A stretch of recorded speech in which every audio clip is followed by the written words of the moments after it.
at AutoZone, getting a tie rod end puller and a ball joint separator, aka pickle forks. Get started on the subframe today, the front one.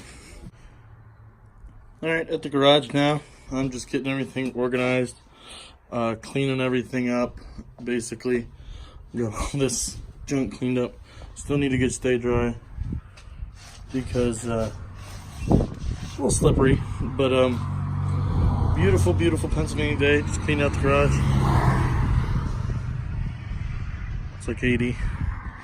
The car looks amazing in the sun. But today I went to AutoZone and got a couple pickle forks for lower control ball joint and tie rod ends.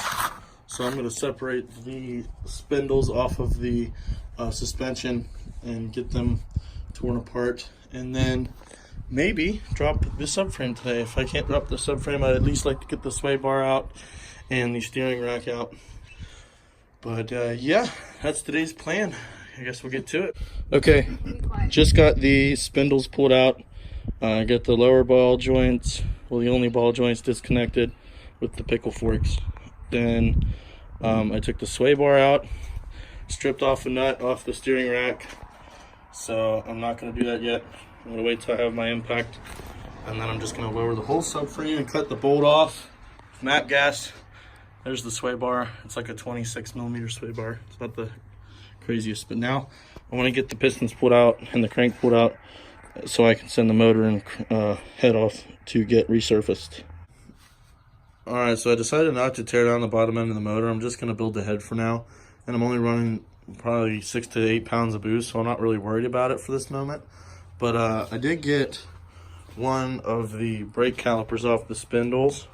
That rotor is seized to the spindle, so I need to get a torch or something to get that off. But just wanted to appreciate these brakes.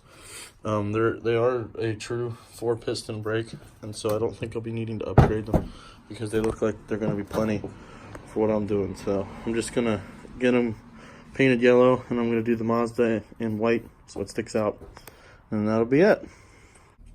Alright, so got a big pile of stay dry, at least what I thought was stay dry. I don't even know, it didn't really clean up much, but it made it a lot better.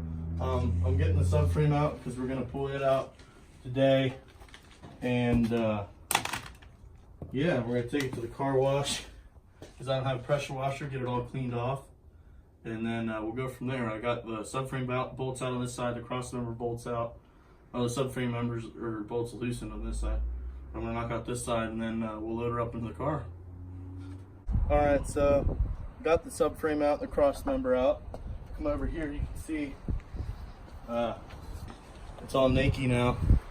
I'm going to clean it up, clean up the engine bay a little bit more, shoot a couple more coats of paint down on the frame rail, parts that I know I can see now that I didn't do good. But I rounded one of the bolts off, so I'm going to PB blaster all of them, get the nuts off the steering rack here, and yeah, hopefully none more of them give me trouble so I can get the rack off, and then we'll take it to the car wash and get it cleaned up. So yeah.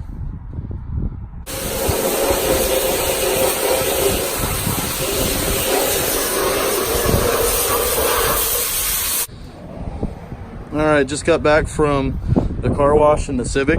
I got these hosed down real good.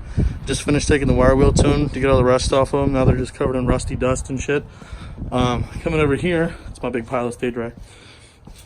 Now what I'm going to do, hit it with some brake clean, scrub it as good as I can, and then hit it with this VHT gloss engine enamel so it's at least high temp, and it looks really good and pretty good at protecting. So yeah.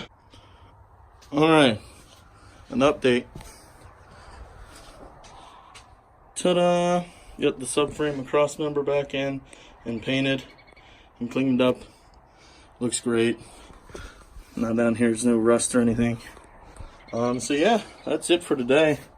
Still got to figure out what I want to do, if I want to do a manual rack or figure out how to mount the RX-7's power steering pump to the rack there. But that'll cut it out for this video. Thanks, Braden, and all that shit. So see you next time.